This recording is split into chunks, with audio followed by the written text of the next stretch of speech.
오늘 말씀은 이론을 넘어서 실천으로.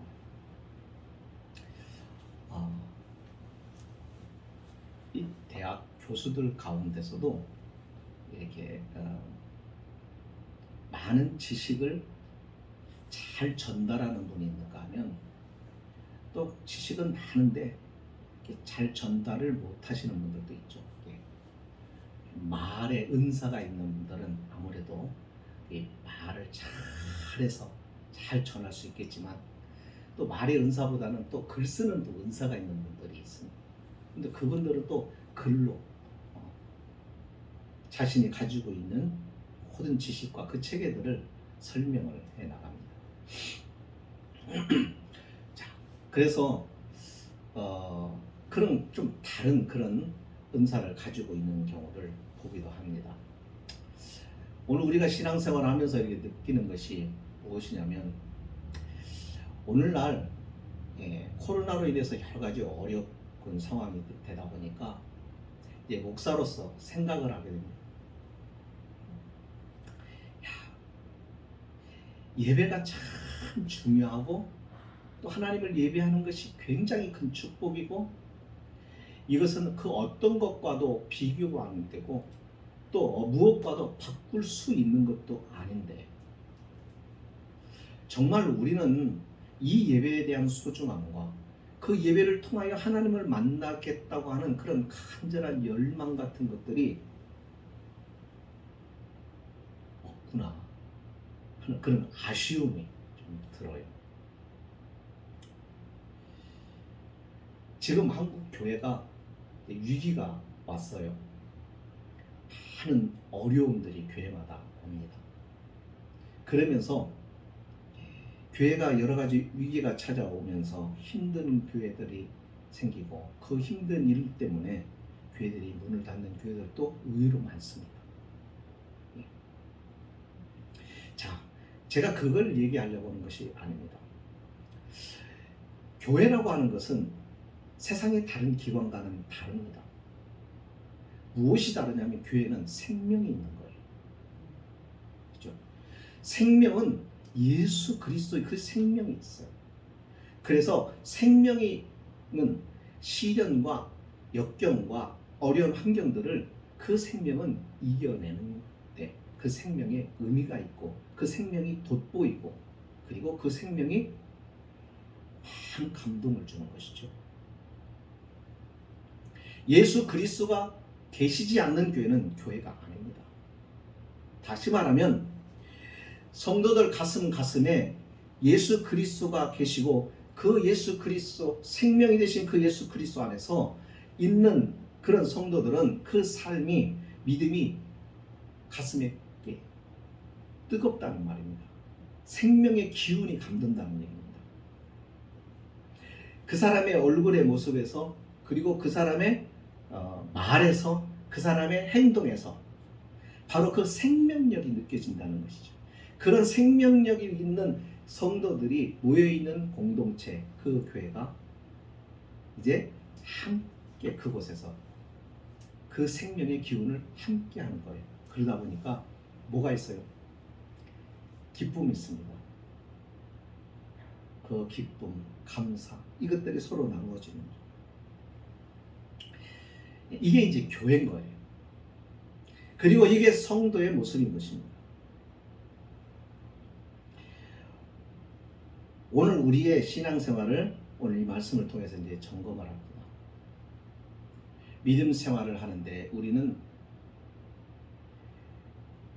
이론에 강하고, 우리는 삶의 현장에서는 너무 약한 모습을 보인다는 것입니다. 예수 그리스도가 구원자요, 그를 통하여서 우리가 생명의 구원을 받은 사람이고, 또 하나님의 은혜가 그리스도를 통하여 공급된다는 것도 알고, 우리는 성경에 대한 지식도, 또 믿음 생활을 오래 한 경험을 가지고 많은 말씀들을 듣다 보니까는 머릿속에는 많은 것을 알고도 있어요.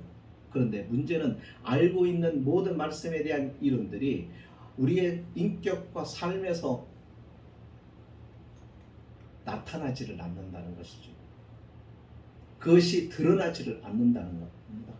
그러다 보니까는 우리가 있는 직장이든 우리가 살고 있는 이 사회 가정에서 우리의 역할들이 너무나 미약하게 보인다는 것입니다. 대체적으로 보면은 성도들과를 보면은 말을 들어보면 신앙생활을 참 잘하세요. 목사님 이건 이렇게 하죠, 저건 저렇게 하죠. 이렇게 들어보면 괜찮아요. 저건 참 믿음이 좋다 라는 생각을 들 때가 참 많아요. 그런데 실제로 삶의 연장에 나아가보면 믿음이 없는 것을 많이 봅니다. 그 증거가 뭐냐면 오늘날 우리의 신앙의 모습들입니다. 시련에 약해요. 환난에 약해요. 유혹에 약해요. 우리 안에 내면의 믿음이 강화되고 이것들이 신앙이 강해지려고 하면은 뭐가 필요한가? 연단이 필요한데 그게 어디서 만들어지는 거예요? 세상에서 만들어져요. 그러니까 우리의 이 세상 살아가는 우리가 삶의 현장에서 우리의 믿음이 강력해지게 만드는 거예요. 우리가 알고 있는 이론들이 세상을 통해서 수많은 예외들의 상황, 우리가 예측 못하는 상황들을 만나면서 거기서 어떻게 돼요? 많은 경험을 통하여 부딪히면서 거기서 지혜가 쌓이게 되는 것입니다. 그러니까 신앙생활을 교회 안에서만 하면은 안 됩니다. 믿음 생활은 교회 안에서만 하는 것은 쉬워요. 그리고 교회 안에서만 하는 것은 그런 진정한 신앙생활이 아니에요. 그리스도인들의 신앙생활은 교회를 통하여 하나님의 말씀을 배우고 말씀을 통하여 은혜를 입고 그리고 하나님 앞에 뜨거운 기도를 하면서 성령에 충만해지고 그 다음에 다시 세상을 향해서 우리가 소유하고 있는 이 복음에 대하여 우리 안에 계시는 주님에 대하여 그분의 우리 안에 역사하고 있는 그 열정과 뜨거움을 가지고 우리의 삶의 현장에서 수많이 도전해 오는 그런 유혹들을 이겨내며 그리고 시련을 견뎌내며 그렇게 하면서 하나님이 우리 안에 계시다고 하는 확실한 증거들을 보일 수 있는 그런 믿음의 강력함을 가지고 살아가야 된다는 겁니다. 그게 진짜 믿음을 가진 사람, 그리고 하나님이 원하시는 믿음 또한 그런 믿음이라는 것입니다. 자, 그러니까 이 삶이 우리가 살아가는 현장이 중요한 거예요. 세상을 이분화시켜서 교회는 거룩하고 세상은 더럽다 이렇게 보시면 안 됩니다. 우리는 이 교회라고 하는 공동체 안에서만 우리가 하나님의 영으로 충만하도록 서로가 서로를 위하여 기도하고 격려하고 약할 때 힘이 되어주고 그렇게 하면서 하나님 안에 충만하고 그걸 가지고 우리가 살고 있는 삶의 연장에서 드러내야 되는 것입니다. 그런데 오늘 이 말씀의 본문은 11조에 대한 이야기입니다. 도대체 무슨 연관이 있어서 이 본문을 정하고 11조에 대한 이야기를 하기 전에 제가 그런 이야기를 했을까? 우리가 우리의 믿음이 가지고 있는 생각과 우리의 입에 머물러 있으면 안 되고 이것이 삶의 현장에서 능력으로 나타나야 되는데 우리가 그 일을 감당함에 있어서 가장 우리가 인간이 가지고 있는 가장 예민한 것, 그 부분을 오늘 말씀이 다루고 있는 겁니다. 그게 뭐예요? 돈이에요. 돈.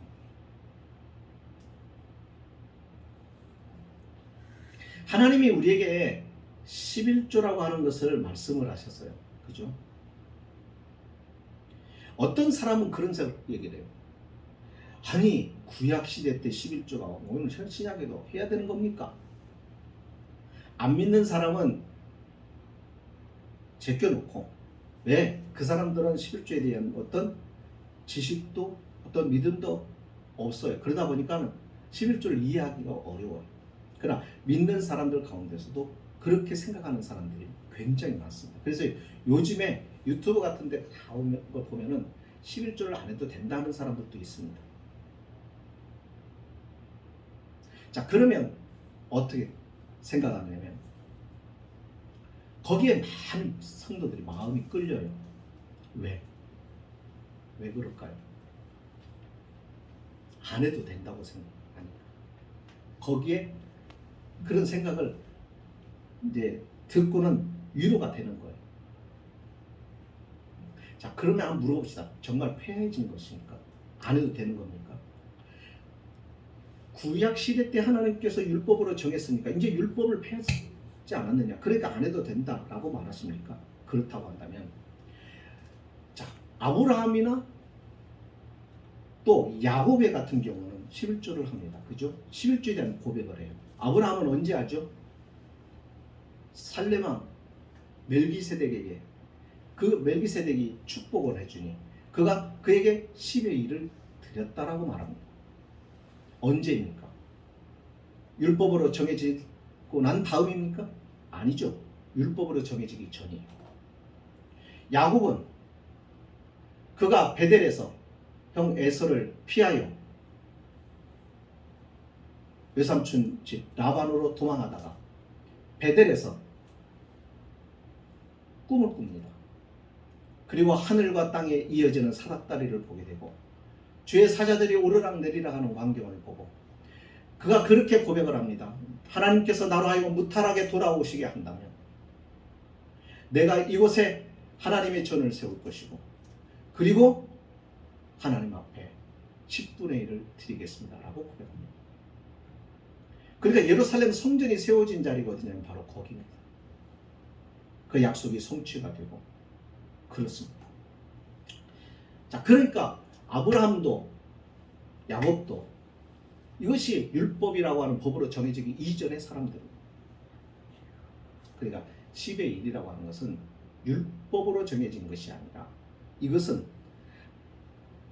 하나님이 누구인지를 아는 모든 사람은 이 모든 것의 주인이 하나님이시라는 신앙의 고백으로 드려지는 것이 11조예요. 그렇기 때문에 이 고백이 없으면 우리는 물질의 생각과 마음을 뺏기고 살아갈 수밖에 없습니다. 10의 1이 작은 게 아닙니다. 오히려 수입이 적은 사람의 경우에는 11조 하기가 쉽습니다. 그러나 이 수입이 많아지면은 10분의 1이 작은 게 아닙니다. 그래서 시험이 드는 분들이 종종 있습니다. 오늘 본문의 23절에 보세요. 뭐라고 말씀하시는가? 이 11조로 내 하나님 여호와 경외하기를 항상 배울 것이라 라고 말씀합니다. 우리에게 있어서 가장 예민한 것이 돈이에요. 저 사람이 정말 교회 앞에 충성을 하고 헌신을 하고 그런 사람들이 있습니다. 그런데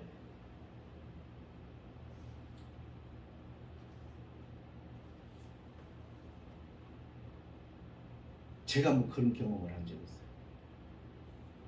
누가 봐도 저 사람은 믿음의 사람, 누가 봐도 저 사람은 교회에 정말 신실한 사람, 누가 봐도 저 사람을 바라볼 때 저 사람은 진짜 저 사람 같이 믿음 생활을 해야 된다라고 그렇게 말했던 분입니다. 그런데 그 사람이 자기 아내를 버리고 다른 여자를 만납니다.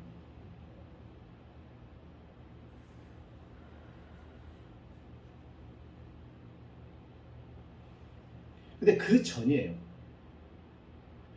그 전에 그 사건이 터지고 난 다음에 있기 전에 그 사람의 교역자니까 하나님 앞에 드리는 헌금들을 이렇게 보면서 그 사람을 중직자로 세워야 되느냐 말아야 되느냐 막 해야 될 거 아니에요. 그죠? 그런데 어떤 분이 물질을 보고 세우면 됩니까? 라고 그렇게 말하는 분도 계세요. 그런데요, 이게 왜 중요하냐면 하나님 앞에 마음을 드린다. 그러면 자신에서 물질의 11조를 드릴 수가 없다고 한다면 그것이 아깝고 그것을 온전하게 못 드린다면 여러분 절대로 마음 드린 게 아닙니다. 그렇지 않아요? 우리 한번 생각해 보세요. 우리가 물질을 예를 들어서 명절이 되었어요. 이 명절에 사랑하는 아버지에게 또 어머니에게 누구에게? 용돈을 챙겨 드린다고 해봅시다. 그때 거기에다가 돈을 담습니까? 돈을 담으세요? 마음을 담으세요? 공경과 존경의 마음을 담는 거 아니에요? 그때는 그게 돈이 아닌 거예요. 그게 사랑이고 고백인 거예요. 우리가 하나님 앞에 드리는 것도 마찬가지입니다. 돈으로 보이면 아깝습니다. 못해요. 그러니까 그분이 이유는 모르겠어요. 못했어. 그래서 그분을 장로로 세워야 되나 말아야 되나, 그런 안수집사로 세워야 되나 말아야 되나, 여러 가지 그분의 행실도 보고 그분의 예배 생활도 보고 그분의 모든 것들을 다 보는 지만은, 아무리 그가 많이 언급을 한다고 해도 또 정말 인격적으로나 신앙적으로나 또 세상에서 비난을 받거나 그러면은 교회 중직자로 세우기가 어렵잖아요. 모든 것을 전반적으로 봐야 돼. 근데 모든 게 완벽해. 근데 그게 안 돼.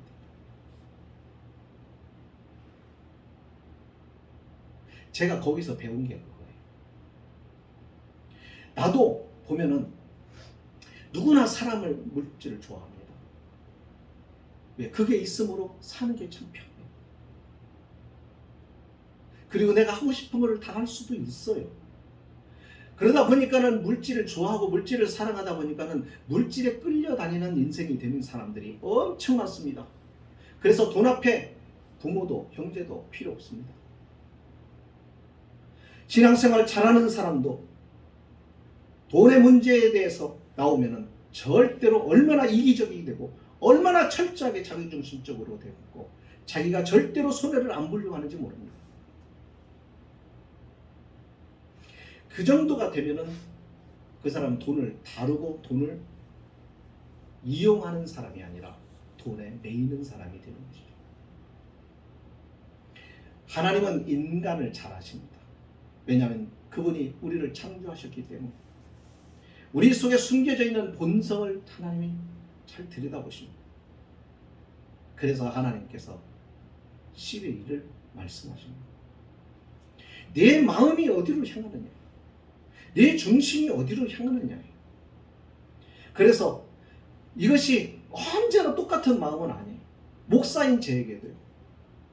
언제나 일정하게 하나님을 향하여 마음이 쏠리는 것이 아니에요. 어떤 때는 유혹을 받아요. 어떤 때는 시험을 겪기도 해요.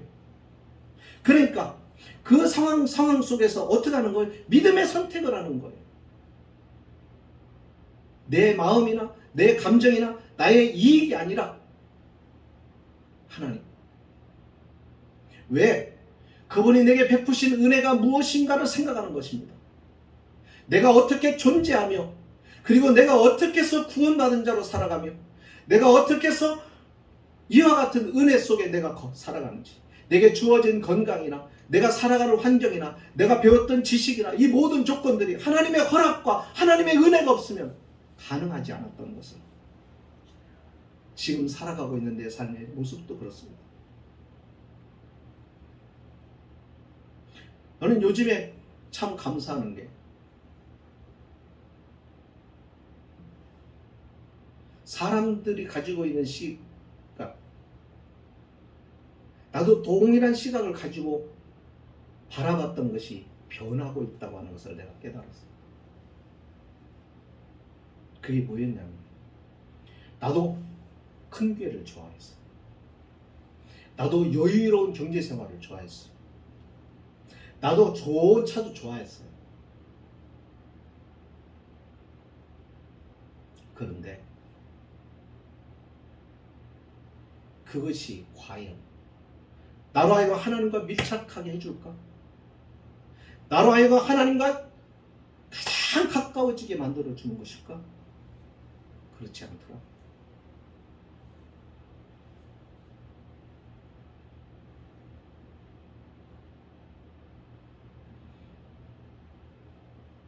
목사들이 너무 많은 것을 누리다 보면 영적으로 힘해집니다. 그래서 옛날에 수도사들이 끊고 수도원에 들어가는 이유가 뭐냐면 거기에는 아무것도 없어요.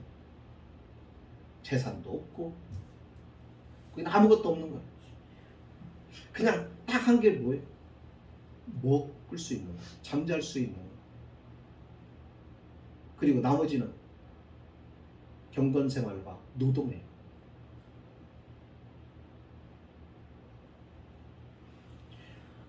왜 죄에 대한 유혹이 많냐면 소유가 많아집니다. 그것은 수양을 해서 터득되는 게 아닙니다. 소유하고 누리기 시작하면 영적으로 다 주저앉게 되어 있습니다.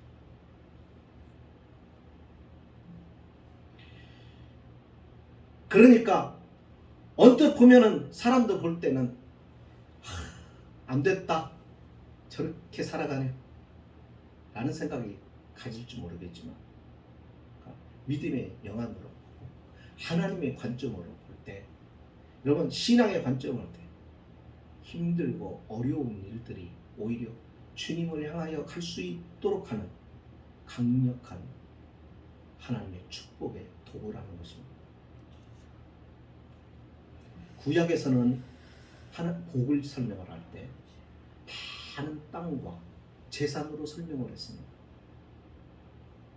그 이유는 그 재산이 기쁨을 주고, 그 재산이 여유를 주고, 그 재산이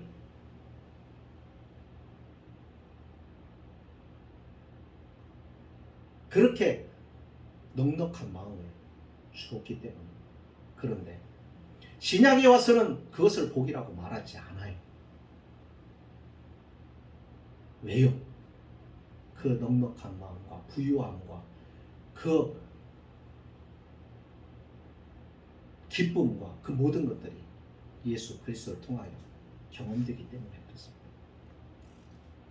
그래서 구약시대 때 주님을 비롯하여 그의 주님을 따르는 모든 제자들이, 그리고 주님을 따르는 사람들의 삶이 어떻게 했어요? 구약에 있어서 아브라함이나 또 이삭이나 야곱이나 이렇게 받았던, 누렸던 복이 아니라 그들은 예수 그리스도를 복으로 삼았고, 그래서 그 복이 얼마나 컸던지, 얼마나 귀한 것을 깨달았으면 그를 위하여 자신의 생명을 드리기까지 살아갔을 것이냐는 거예요.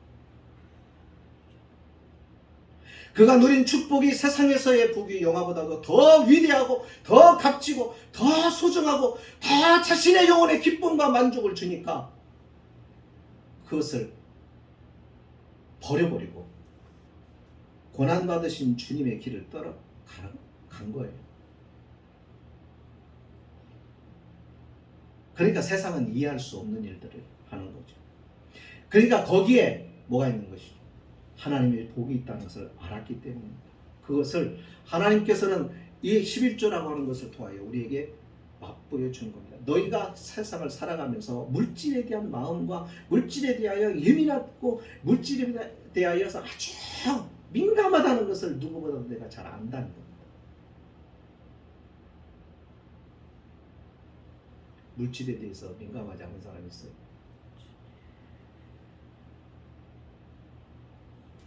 여러분, 당장 100만 원을 길에 가다가 잊어버리면 잠이 안 오죠.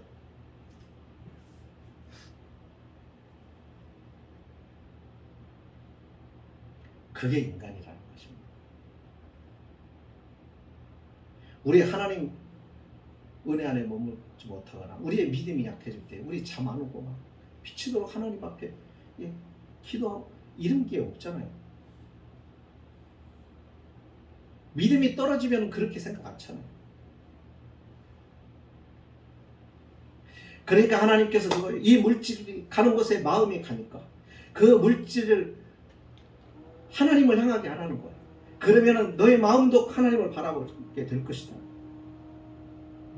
그래서 여기서 말씀하는 겁니다. 여호와 경외하기를 배우게 하려고 합니다.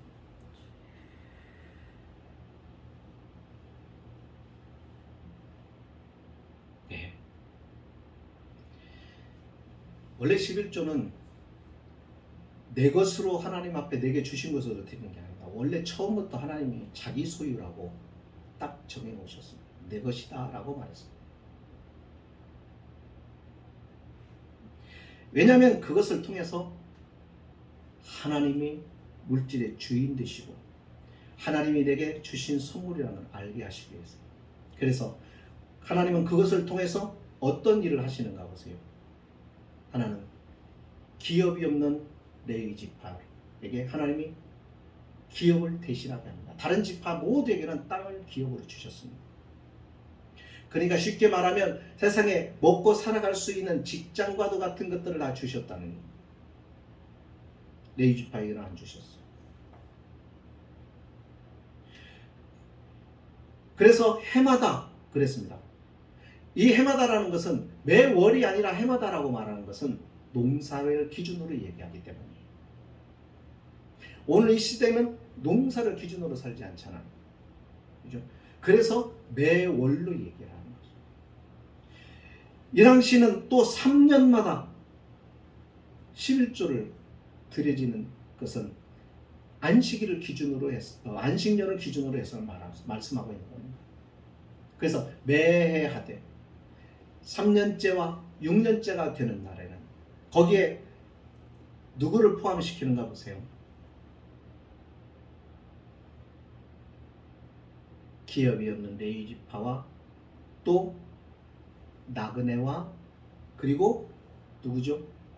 고아와 과. 그러니까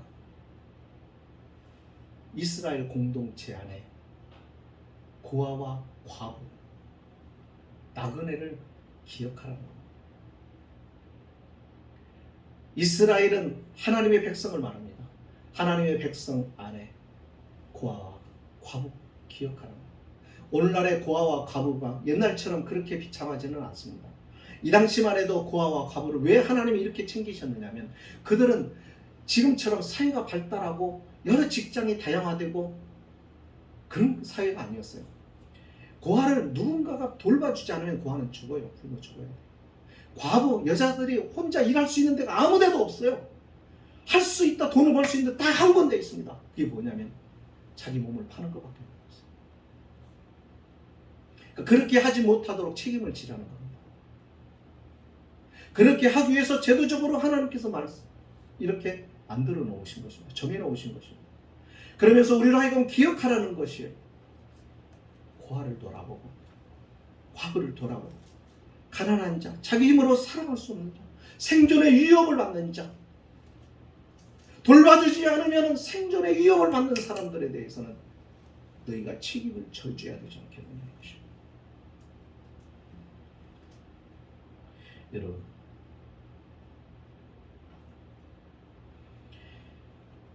하나님께서 우리에게 물질을 주신 것은 그 물질을 나만 사용하라고 주시는 것은 아닙니다.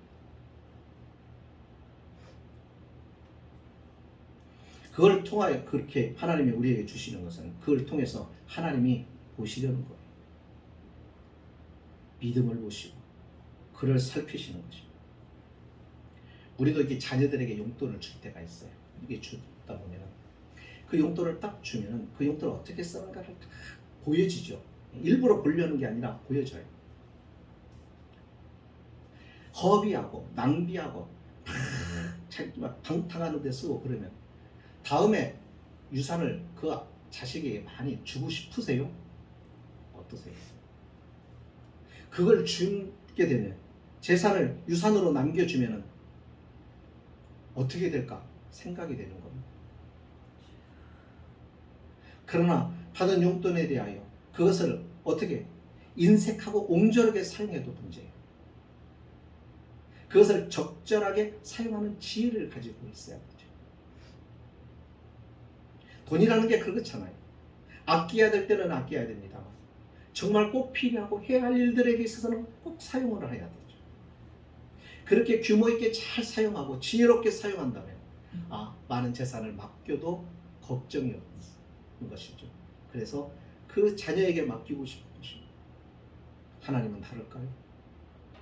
동일하십니다. 원래 우리가 살아가는 이 세상이요. 가난해서 굶주리는 게 아니에요.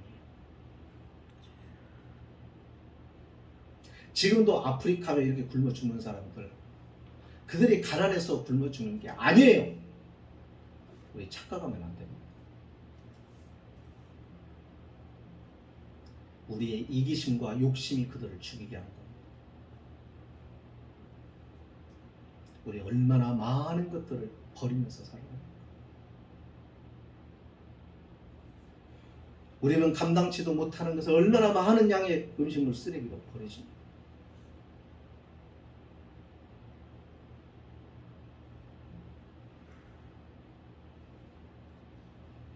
우리도 몇 년 전까지만 해도 세상에서 가장 가난한 나라였습니다. 배급받았어요. 유엔에서 식량을 원조해 줬어요. 미군들이 분말 분유들을 퍼다 줬고, 우리 그렇게 살았습니다. 근데 우리는 그만큼 돕느냐 이거예요. 하나님은 우리에게 돈을 요구하는 게 아닙니다. 우리에게 마음을 원하시는 것. 무엇을 우리가 알 수 있을까요? 고린도후서 8장에 보면요, 마게도냐 교회 성도들이 예루살렘 교회가 그 기근으로 인해 많이 어려울 때 그들이 헌금을 합니다. 마게도냐 이방 교회 성도들이. 근데 그들이 넉넉해서가 아니에요. 그들도 가난했어요. 그들도 힘들었어요. 그런데 바울의 고백에 의하면 그들이 어떻게 했다고? 분에 넘치게 했다고 그럽니다. 자기가 먹고 살려고 한 게 아니라 가난한 교회, 가난한 성도 돕자고 자기의 힘에 부치도록 그렇게 해서 보냈습니다. 그것을 사도 바울이 칭찬하고 고린도 교회 자랑을 합니다. 마게도냐 교회 성도들이 그랬다고. 그러면서 고린도서 9장에서 바울이 무슨 얘기를 하냐면, 하나님 앞에 헌금할 때 각각 그 마음에 정한 대로 할 것이요, 비교하지 말라요. 내 형편과 내 처지와 내 믿음 안에서 하라는 거예요. 가장 중요한 것은 인색함으로 억지로 하지 말지. 하나님 앞에 드려지는 것은 인색함이나 억지로 하지 말지.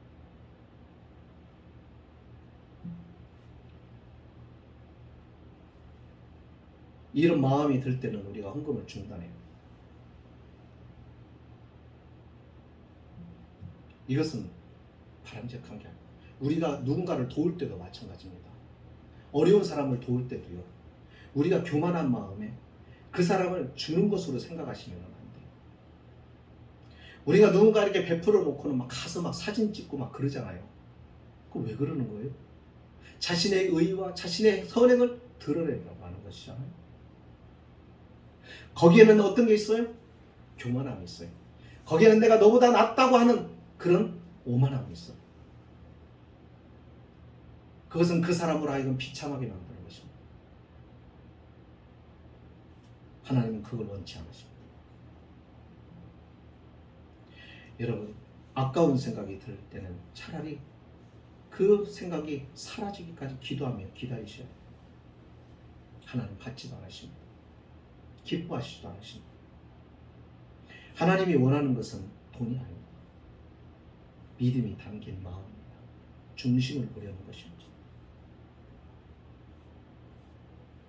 교회는 이와 같은 일들을 잘 감당해야 합니다.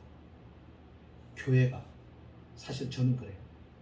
땅 사고, 묘지 사고, 뭐 한다고 재산을 불려가면 안 돼요. 교회는 필요한 헌금에 필요한 것만 사용하고, 나머지 모든 일들에 대해 하나님의 뜻대로 사용할 수 있도록 그렇게 고민해야 돼요. 기도해야 됩니다. 자, 신앙생활을 머리로 하지 맙시다.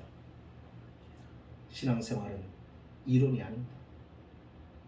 이 이론을 넘어서, 생각을 넘어서, 우리의 말을 넘어서 우리의 삶의 현장에서 정말 하나님의 말씀대로 이렇게 자신을 헌신하는 그런 삶으로 살아야 합니다. 그것이 우리가 믿음을 심는 것. 심어야 열매가 나오죠. 심지 않으면 열매가 안 나타납니다. 우리의 믿음 생활이 10년, 20년을 믿어도 아무 고무하고 거기에 은혜도 기쁨도 하나님의 영이 함께 하심과 능력도 없다고 한다면 우리 헛심은 것입니다. 심지 않은 거예요. 생각으로 신앙생활하고 말로 신앙생활하고 그렇게 한 것입니다. 그런 성도들이 태반입니다. 그래서 한국교회가 욕을 먹는 거예요. 오늘 우리가 정신을 바짝 차려야 되는 것이 우리가 하나님 앞에서 우리가 빛을 잃어버렸고 소금의 본분을 잃어버린 겁니다. 그걸 시작을 어디서부터 해요? 하나님 앞에서. 오늘 주신 우리의 말씀을 통해서 우리 다시 한번 생각했으면 좋겠습니다. 그리고 우리의 신앙을 점검해 봅시다. 말로써 하지 말고 우리의 삶을 통하여 인격을 통하여 우리의 삶의 현장에서 정말 믿음의 사람으로서 하나님 앞에서 말씀대로 살고 충성하고 이익을 찾지 말고 하나님의 영광을 구하고 하나님의 영광이면 손해를 각오도 하고 좀 그런 모습으로 우리 살려고 발버둥치는 저와 여러분이 되었으면 좋겠습니다. 기도하십시다.